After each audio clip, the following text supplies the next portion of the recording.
Alors là, il y a deux choses. D'abord, quand on a soi-même des habitudes saines, l'enfant, il les prend automatiquement. Même déjà in utero, il est sensible au goût.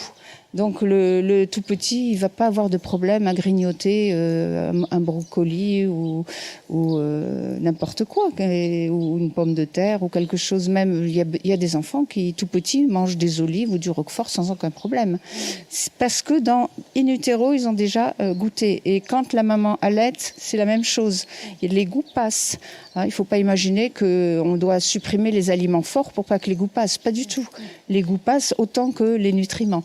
Ça, c'est une chose. Alors, si l'enfant n'a pas eu ce parcours-là, s'il a été habitué très vite au petit pot, parce que ça, il faut éviter. Hein, il faut éviter. Il faut faire du frais pour les enfants, mais c'est très rapide de faire du frais quand on sait. Et ça va plus vite que d'aller faire les courses au supermarché, hein, parce qu'on y passe un temps énorme. Voilà. Alors, eh bien, là, il faut aller doucement. On va leur mettre des choses qu'ils aiment et qu'ils ont l'habitude de manger, et un petit peu de légumes ou de fruits. On va les faire jouer avec les légumes et les fruits. On va jouer sur les couleurs, l'enfant, il est un peu artiste, hein, quand même, naturellement. Donc, il faut passer par une pédagogie, et c'est ce que j'ai voulu dans mon livre, c'est que ça puisse être une pédagogie pour des écoles, pour des centres aérés, pour des grands-mères qui ont besoin d'occuper leurs petits-enfants, pour tout un chacun. Voilà. Et alors, ma grande satisfaction, c'est quand je signe des livres après des conférences et que je vois des gens qui se tiennent un petit peu en retrait, un peu timides, et quand je leur demande pour qui il faut le dédicacer, ils me disent « c'est pour moi ». Parce qu'il y a tout ce qu'il faut pour que quelqu'un qui est un peu perdu au niveau nutrition ait des choses simples pour tous les jours qu'il puisse mettre en pratique facilement.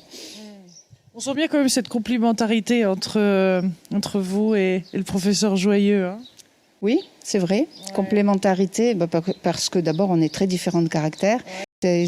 Ça fait partie un peu de notre cheminement commun, de plus en plus vers les conseils de bonne nutrition, la plus naturelle, la moins dégradée possible. Parce que tout est là, vous pouvez acheter le plus bio possible, le plus naturel, frais, cueilli du jardin. Si vous le cuisez trop, avec par exemple mon ennemi personnel, la cocotte minute, c'est catastrophique. C'est catastrophique. On éclate les fibres, on détruit les vitamines, on détruit les minéraux.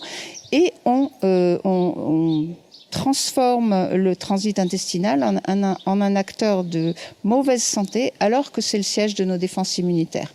Donc, quand on voit maladie auto-immune et problèmes intestinaux, voilà, c'est l'intestin qu'il faut viser, et donc il faut changer les habitudes alimentaires vers plus de naturel. Ça commence dès tout petit. Dès tout petit, absolument. Ouais. Oui, dès tout petit. C'est qu'il y a deux autres livres, hein, que vous avez fait il y a quand même déjà pas mal de temps maintenant. Oui, alors le premier livre que j'ai écrit, il m'a pris 7 ans. C'est vraiment un livre qui veut faire le tour de la Bible. C'est pas la Bible.